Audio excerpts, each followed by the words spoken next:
Nabavi, and I'm here at the 11th Canadian Science Policy Conference in Ottawa, and I'm here with Kevin Holmes, the Managing Director of the Algonquin College.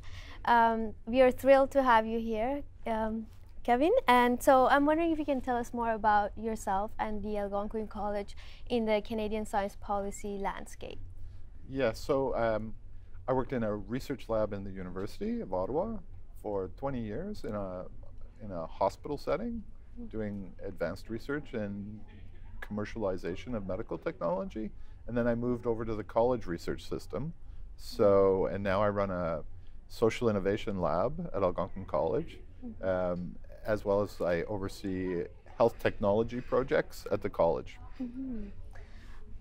Very interesting. So you've been there for a while, and so I'm wondering what your perspectives are on and how they've changed over time on science policy. So it's interesting. So the college system sort of got eligibility for research funding through the Tri-Council and other funding agencies not that long ago, maybe 12 years ago. So it's fairly new within the college system, and each of the colleges are building up capacity to do what we call applied research in different ways.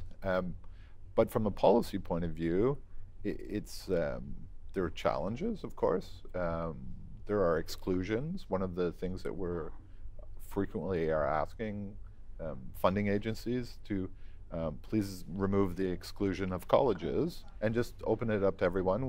We're pleased to compete, but we shouldn't be excluded. Funding programs should cover all of the entire post-secondary system. So there are challenges there. There's also been wonderful opportunities. The granting agencies have developed programs specifically for colleges that understand different structures, because college structure is quite different in how they operate.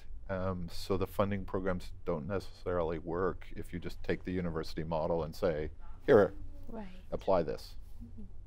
So you're participating in a panel this afternoon on winning formula for building regional innovation capacity. Yes. So what do you think would be one key main takeaway from that panel, or how do you foresee that going? Yeah, so I think one of the things that we're trying to talk about is how we, in communities, integrate our work more broadly as opposed to individual opportunities. How do we better understand what each of the groups are doing? I know one of the missions here in Ottawa is all of our education post-secondary system working together, and we call it Education City, and beginning to better understand what's happening at that other institution rather than doing it on an opportunity by opportunity basis and reaching out to say, oh, we have this thing, do you want to work with us on it? Getting a better understanding where each of the institutions are headed, I think that will ultimately make us work better together. And great, yeah. And what do you think the role of science policy conference will be in implementing these ideas, and what will be the value of science policy? Well, I think one of the things, and why I wanted to be involved, having been in the university and then having been in the college system, is that I think we're still pretty separate. And I think there's huge opportunities for us to work better together in science. So I think from a policy point of view, we have to look at how do we encourage it, leverage it.